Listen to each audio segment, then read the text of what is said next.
हरे कृष्ण भक्तवृंद मुझे आपण को साधु संग कौन साधु संग कले कौन सफल हुए ताहा मुझे आपको कहना चाहूँगी जदि कौन से भूल तेल क्षमा करें। हरे कृष्ण। ओम ज्ञानातिमिरान्धस्य ज्ञानञ्जनशलाकया चक्षुरुन्मिलितं येन तस्मै श्रीगुरुवे नमः। श्रीचैतन्यमनभीष्टं स्थापितं येन भूतले स्वयं रूपं कदा मह्यं ददाति स्वपदान्तिकं। वन्देऽहं श्रीगुरुं श्रीयुतपदकमलं श्रीगुरून् वैष्णवांश्च श्रीरूपं साग्रजातं सगुणरघुनाथान्वितं तं सजीवं सावैतं सावधूतं परिजनसहितं कृष्णचैतन्यदेवं श्रीराधाकृष्णपादनं सगुणललिता श्रीविशाखान्वितश्च। हे कृष्ण करुणा सिंधु दीनबंधु जगतपते गोपीश गोपिकान्तो राधाकान्तो नमस्ते तप्त कांचन गौरांगे राधे वृंदावनेश्वरी वृषभानुसुत देवी प्रणमामि हरिप्रिये।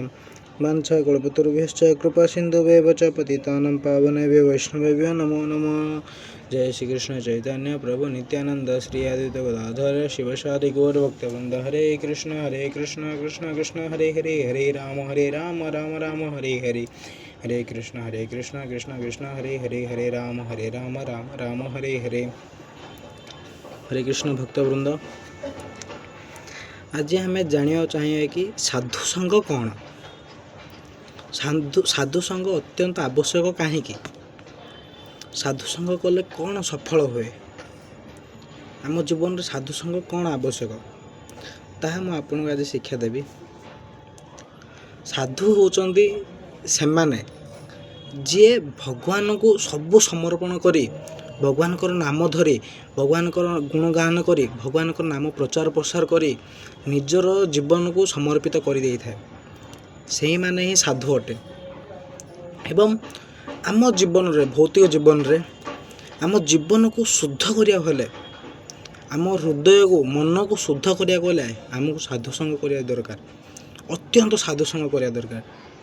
जो साधु भगवान को शुद्ध भक्त हो से ठारू भगवत गीता श्रवण करिया दरकार कहीं आम श्रवण द्वारा ही आमर भक्ति उन्नीत होता है। जेते पर्यंत आम भगवान को नाम स्मरण करिया श्रवण करिया से नवदा भक्ति अच्छी नवदा भक्ति रे प्रतिदिन गोटे गोटे आचार्य से नवदा भक्ति रे भगवान को प्राप्ति करथिले।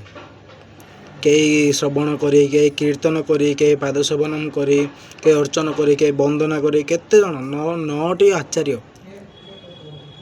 भगवान को प्राप्ति करथिले भगवान को निजर जीवन समर्पण करथिले जे कि जे जार नाम हरिदास ठाकुर से प्रतिदिन प्रति मुहूर्त पुरी रे हरिदास ठाकुर प्रतिदिन प्रति मुहूर्त हरिनाम ही कहते पार्टी मुखर प्रतिदिन हरिनाम ही बाहर जहाँ हरे कृष्ण कृष्ण कृष्ण हरे हरे हरे राम राम राम हरे हरे यही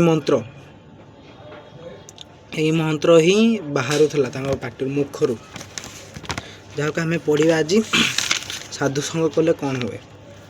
ये जो हरिनाम मंत्र यह गोटे शब्द ब्रह्म मंत्र अटे शब्द ब्रह्म मंत्र अटे हरिनाम मंत्र मु आपन कहि जे कि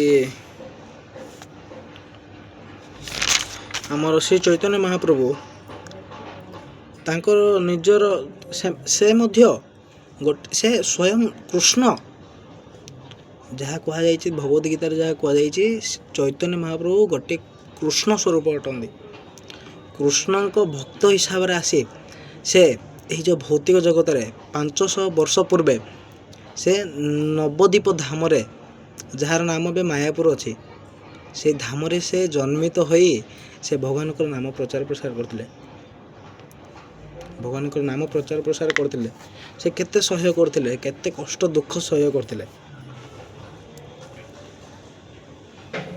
एवं चैतन्य महाप्रभु एपरि एक मनुष्य से निजर गृहस्थ थिले मध्य से सन्यासी हेबाकू इच्छा थिला जहाँ को निज गृहस्थ माँ एवं स्त्री को छाड़ी से पूरी चली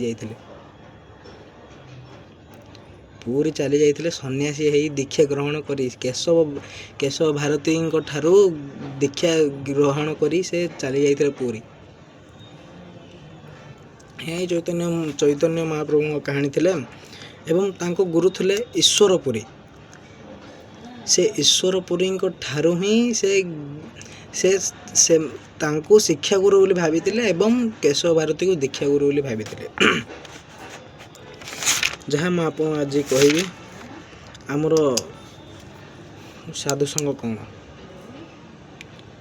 जीवन रे ना भक्त जीवन में जो माने निजर भक्ति को वृद्धि करिया चाहूथो निजर भक्ति रे किपरि अधिक हबाऊ चाहूथो से प्रत्येक भक्त नित्यंत गुरु को मतलब गोटे गुरु चॉइस करती जहाँ द्वारा ही भक्ति वृद्धि होता है। गुरु ही जदि आपण गुरु को मतलब गुरु को चॉइस न करी जदि आपण भक्ति वृद्धि करेंगे ताहा संभव नुहे। से गोटे गुरु ही थाए गुरु द्वारा ही संभव होता है भक्तिर उन्नति होता है।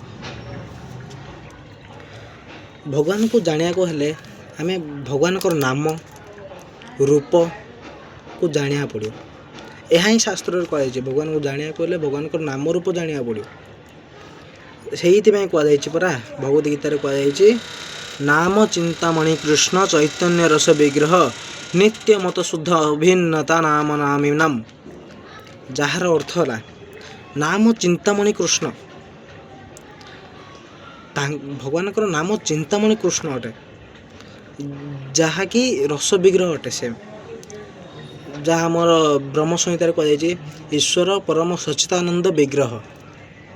भगवान समस्त आनंद चाहती एवं तांकर विग्रहटा सच्चित आनंद अटे तांकर जो प्रतिस्मृतिटा आनंद सचित युक्त आनंद निजर चित्त को आनंद करियार विग्रह से नित्य भगवान गोटे चेतन वस्तु अटे जहाँ मनुष्यर निजर चित्त को शुद्ध करिया जहाँ भगवान का नाम मतलब श्रवण कले ही भगवान का नाम जानले ही निजर चित्त ही शुद्ध होता है।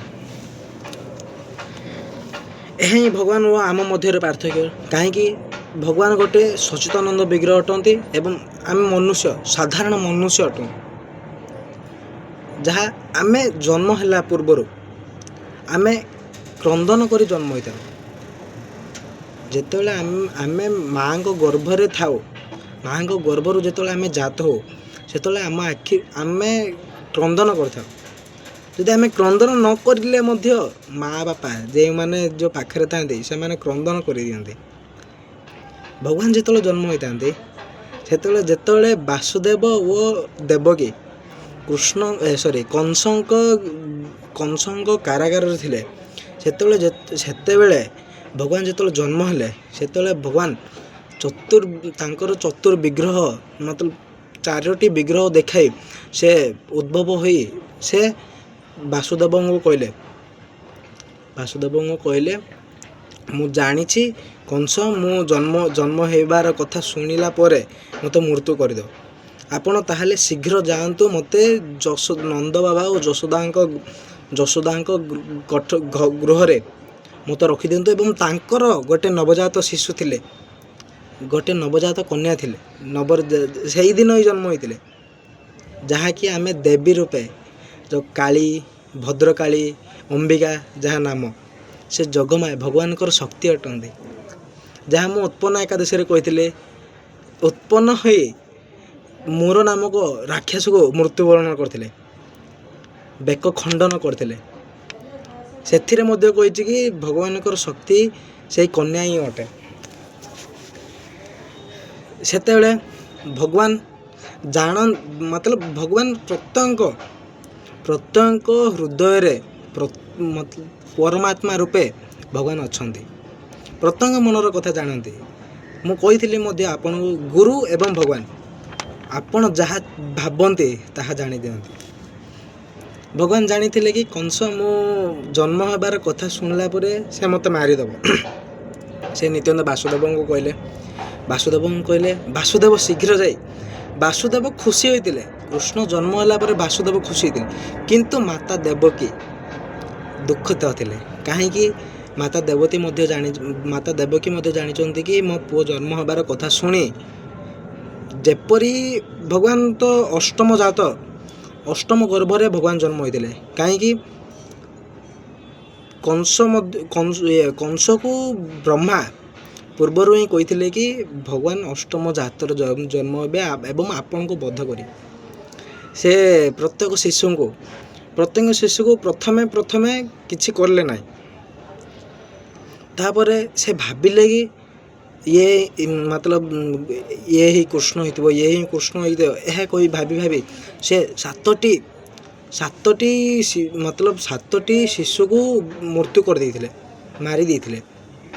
ସପ୍ତମ ଶିଶୁ ଯାହା ଥିଲେ ବଳରାମ ଥିଲେ। ତାହା ରୋହିଣୀ ମାତାଙ୍କ ଗର୍ଭକୁ ଟ୍ରାନ୍ସଫର୍ ହୋଇଯାଇଥିଲେ। ଭଗବାନ ରୋହିଣୀ ମଧ୍ୟ ଯଶୋଦାଙ୍କ ଏଇ ଗୃହରେ ଥିଲେ। ବାସୁଦେବଙ୍କ ସ୍ତ୍ରୀ ହିଁ ରୋହିଣୀ, ଗୋଟିଏ ବାସୁଦେବଙ୍କ ସ୍ତ୍ରୀ ହିଁ। ବାସୁଦେବର 17ଟି ନା କେତୋଟି ସ୍ତ୍ରୀ ଥିଲେ, ଯେଉଁଥିରେ ନାମ ରୋହିଣୀ ମଧ୍ୟ ଥିଲେ, ଦେବକୀ ମଧ୍ୟ ଥିଲେ।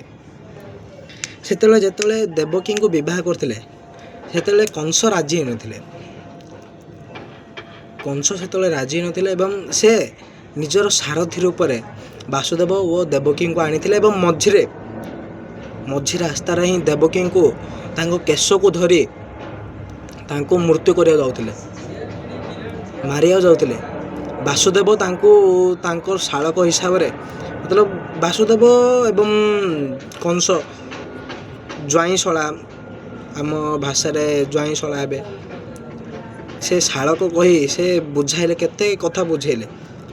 କେତେବେଳକୁ ଯାଇ ସେ ଦେବକୀକୁ ମାରିଲା ନାହିଁ ଏବଂ ତାଙ୍କୁ ଗୋଟିଏ କାରାଗାରରେ ବନ୍ଦୀ କଲା, ଯାହାକୁ କୃଷ୍ଣଙ୍କୁ ବଧ କରିବେ ବୋଲି।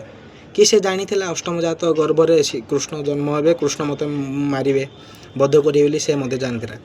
ସେଇଥିପାଇଁ ସେ ତୁରନ୍ତ କୃଷ୍ଣ ଯେତେବେଳେ ଜନ୍ମ ହେଲେ, ଭଗବାନ କୃଷ୍ଣ ତୁରନ୍ତ ତାଙ୍କର ଚତୁର୍ଭୁଜ ଆକାରରେ ଜନ୍ମ ହୋଇ ସେ ବାସୁଦେବଙ୍କୁ କହିଲେ କି ଆପଣ ଯଶୋଦା ମାତାଙ୍କ ଘରେ ମୋତେ ରଖିଦିଅନ୍ତୁ ଏବଂ ତାଙ୍କର କନ୍ୟାକୁ ଆଣିଦିଅନ୍ତୁ। ସେ ଯେଉଁ କାରାଗାରରେ ଥିଲେ, ସେଇ ଯେଉଁ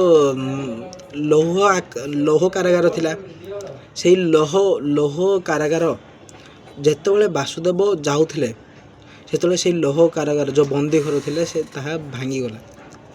ଆପେ ଭାଙ୍ଗିଗଲା, ଭଗବାନଙ୍କ କୃପାରୁ ଆପେ ଭାଙ୍ଗିଗଲା ଏବଂ ମଥୁରା ଏବଂ ଗୋକୁଳ ମଧ୍ୟରେ ଗୋଟିଏ ଯମୁନା ନଦୀ ପଡ଼େ। ଯମୁନା ନଦୀ ମଧ୍ୟ ଭଗବାନଙ୍କ ଚରଣ ସ୍ପର୍ଶ କରିବାକୁ ଯେତେବେଳେ ବାସୁଦେବ ଯମୁନା ନଦୀରେ ପ୍ରବେଶ କଲେ, ସେତେବେଳେ ଯମୁନା ନଦୀ ମଧ୍ୟ କୃଷ୍ଣଙ୍କ ଚରଣକୁ ସ୍ପର୍ଶ କରିବା ପାଇଁ ପଛପଟୁ ଏତେ ଲହଡ଼ା ଆକାରରେ ଆସନ୍ତି, କିନ୍ତୁ ଚରଣ ସ୍ପର୍ଶ କିନ୍ତୁ ଭଗବାନ ଜାଣିଛନ୍ତି କି ଯମୁନା ନଦୀ ସ୍ପର୍ଶ କରିବାକୁ ଚାହୁଁଛି। ଭଗବାନ ମଧ୍ୟ ତାଙ୍କ ଗୋଡ଼ ଉପରକୁ ତଳକୁ କରନ୍ତି, କିନ୍ତୁ ଯେତେବେଳେ ଭଗବାନଙ୍କର ଚରଣ ସ୍ପର୍ଶ କରିଦେଲେ ଯମୁନା ମାଇୟା ଯେତେବେଳେ ଚରଣ ସ୍ପର୍ଶ କଲେ, ସେତେବେଳେ ବାସୁଦେବଙ୍କୁ ବାଟ ଛାଡ଼ିଦେଲେ। ଏବେ ମଧ୍ୟ ଏହା ସତ, ଭକ୍ତମାନେ ଏହା ସତ ଘଟଣା। ଯେତେବେଳେ ଭଗବାନଙ୍କ ଚରଣ ସ୍ପର୍ଶ କଲେ, ସେତେବେଳେ ଯମୁନା ନଦୀ ବାଟ ଛାଡ଼ିଦେଲେ ବାସୁଦେବଙ୍କୁ।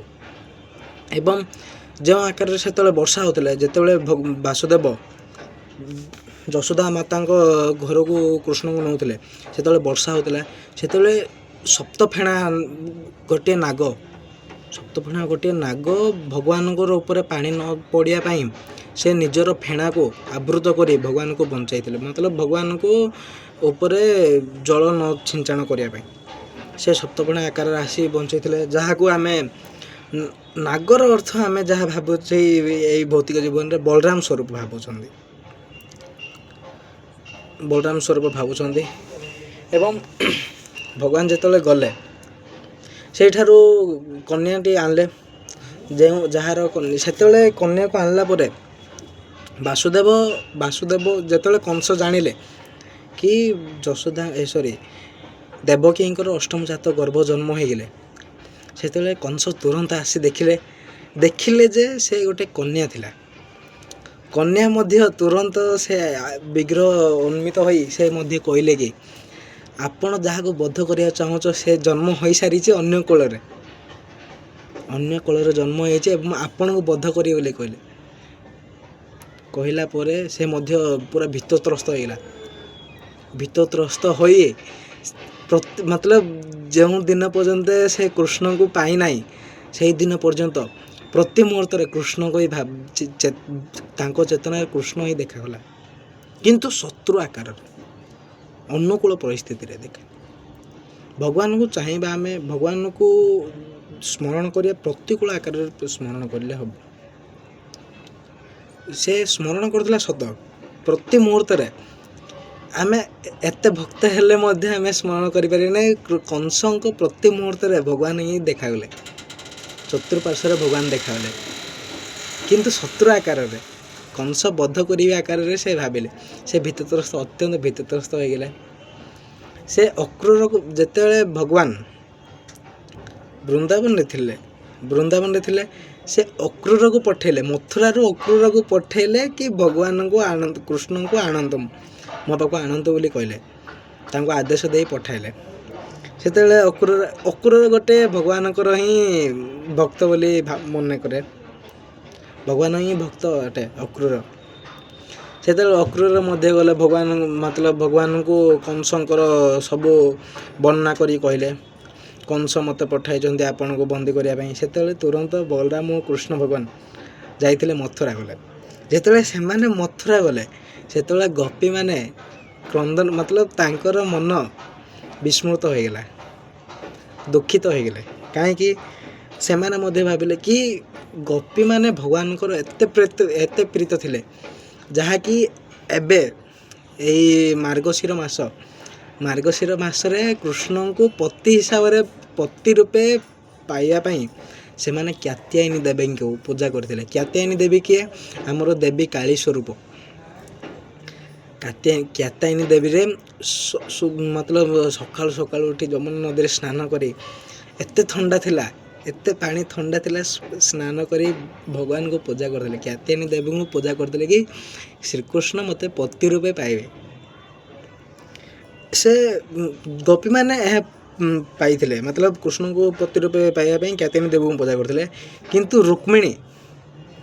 ରୁକ୍ମଣୀ ପାର୍ବତୀଙ୍କୁ ପୂଜା କରିଥିଲେ କି ଭଗବାନଙ୍କୁ ପ୍ରାପ୍ତି, ଭଗବାନଙ୍କୁ ପାଇବା ପାଇଁ ପାର୍ବତୀ ଦେବୀଙ୍କୁ ପୂଜା କରିଥିଲେ। ସେଇଥିପାଇଁ ଭଗବାନ ଏଇ ଯୁଗରେ, ଦ୍ୱାପର ଯୁଗରେ ସମସ୍ତଙ୍କର ସ୍ତ୍ରୀ ହୋଇଗଲେ। କାହିଁକି? ସେ ଦ୍ୱାପର ଯୁଗ, ତ୍ରେତୟା ଯୁଗ, ଆମର 4ଟି ଯୁଗ ଅଛି, ସତ୍ୟ ଯୁଗ, କଳି ଯୁଗ, ଦ୍ୱାପର ଯୁଗ, ତ୍ରେତୟା ଯୁଗ। ଦ୍ୱାପର ଯୁଗରେ ହିଁ କୃଷ୍ଣ ଜନ୍ମ ହୋଇଥିଲେ। ସେ ଛାଡ଼, ଗୋପୀମାନଙ୍କର ପ୍ରିୟ ଥିଲେ କୃଷ୍ଣ। ଯେତେବେଳେ କୃଷ୍ଣ ନିଜର ମାମୁଁ କଂସକୁ ବଧ କରିବାକୁ ଗଲେ, ସେତେବେଳେ ବଳରାମ ମଧ୍ୟ ତାଙ୍କ ସାଥିରେ ଯାଇଥିଲେ। କାହିଁକି? ବୃନ୍ଦାବନରେ ପ୍ରତ୍ୟେକ ଗୋପୀମାନେ ଜାଣିନଥିଲେ କି ଭଗବାନ ଅଟନ୍ତି, କୃଷ୍ଣ ଭଗବାନ ଅଟନ୍ତି। ଏତେ ସବୁ ରାସଲୀଳା ସେ ରଚିତ କଲେ, କିନ୍ତୁ ହେଲେ ମଧ୍ୟ ଜାଣିପାରିନଥିଲେ। ଯେତେବେଳେ ଭଗବାନ ଛୋଟ ପିଲାବେଳେ ଯେତେବେଳେ ମାଟିକୁ ଖାଇ ଦେଇଥିଲେ, ସେତେବେଳେ ମାତା ଯଶୋଦା ସେଇ ସମୟରେ କୃଷ୍ଣଙ୍କ ପାଖକୁ ଆସିଲେ ଏବଂ କୃଷ୍ଣଙ୍କୁ ପାଟି ଖୋଲ ବୋଲି କହିଲେ। ଯେତେବେଳେ କୃଷ୍ଣ ପାଟି ଖୋଲା କଲେ, ସେତେବେଳେ ମାତା ଯଶୋଦା ବ୍ରହ୍ମାଣ୍ଡରେ ଯଶୋଦା ଥିବାର ଦେଖିଲେ।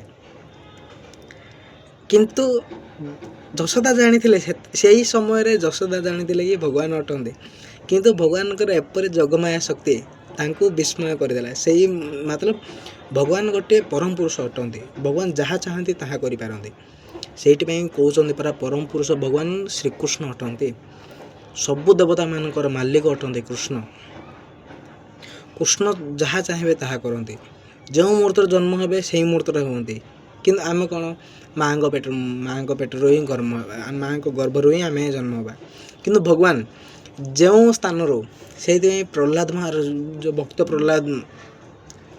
ଭକ୍ତ ପ୍ରହ୍ଲାଦ କହିଲେ, ତାଙ୍କର ବାପା ହିରଣ୍ୟକଶ୍ୟପକୁ କହିଲେ କି ଭଗବାନ ଏଇଠି ଅଛନ୍ତି।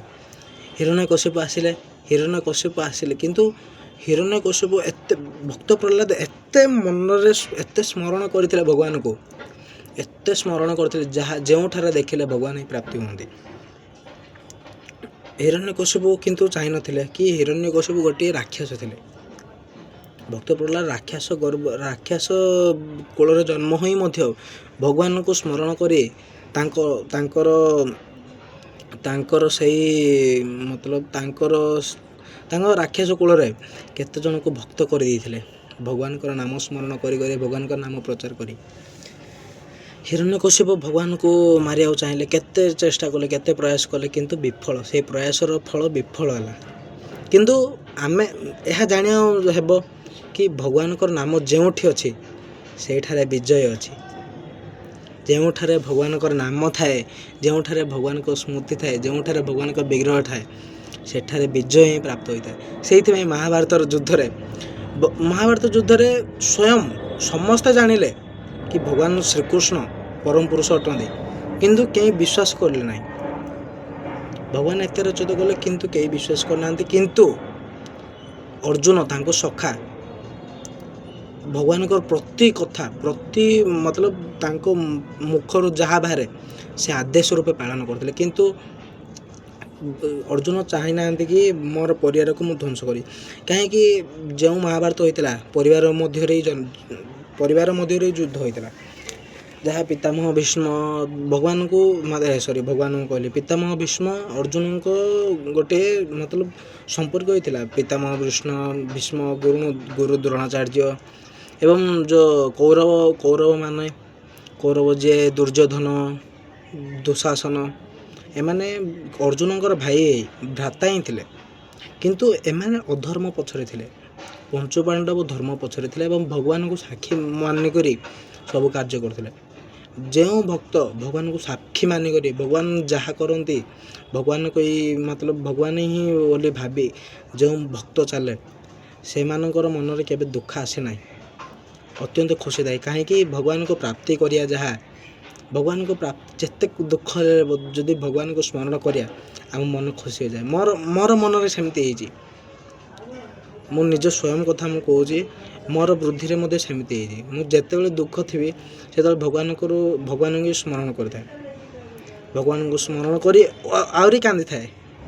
କିନ୍ତୁ ସେଇ ଲୁହ ଯେତେବେଳେ ଭଗବାନଙ୍କୁ ସ୍ମରଣ କରି ଯେଉଁ ଲୁହ ମୋର ବାହାରେ, ସେଇ ଲୁହ ଖୁସିର ଲୁହ ଥାଏ, ଦୁଃଖର ଲୁହ ନଥାଏ। ସେଇଥିପାଇଁ ମୁଁ ଆପଣଙ୍କୁ କହୁଛି ଭଗବାନଙ୍କୁ ପ୍ରତି ମୁହୂର୍ତ୍ତରେ ସ୍ମରଣ କର।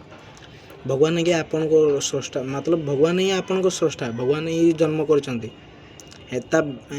ଭାବ କି ଭଗବାନ ହିଁ ଆମର ସବୁକିଛି। ଭଗବାନଙ୍କର ନାମ ସ୍ମରଣ କରିବା, ଭଗବାନଙ୍କର ନାମ ଜପିବା, ଭଗବାନଙ୍କର ନାମର ପ୍ରଚାର ପ୍ରସାର କରିବା। ଯିଏ ମୂର୍ଖ ଅଟନ୍ତି କି ମୂର୍ଖ ଲୋକ ଜାଣିନାହାନ୍ତି କି ଭଗବାନ ପରମ ପୁରୁଷ ଅଟନ୍ତି, ଭଗବାନ ସବୁକିଛି ଅଟନ୍ତି, ଭଗବାନ ସର୍ବଭ୍ରାଷ୍ଟା ଅଟନ୍ତି। ମୂର୍ଖ ଲୋକ କେହି ଜାଣିନାହାନ୍ତି। ମୂର୍ଖ ଲୋକଙ୍କୁ ଜଣାଇବା କି ଭଗବାନ ପରମ ପୁରୁଷ ଅଟନ୍ତି, ଭଗବାନଙ୍କର ନାମର ବାଣୀ ଶୁଣାଇବା ଭଗବାନଙ୍କୁ।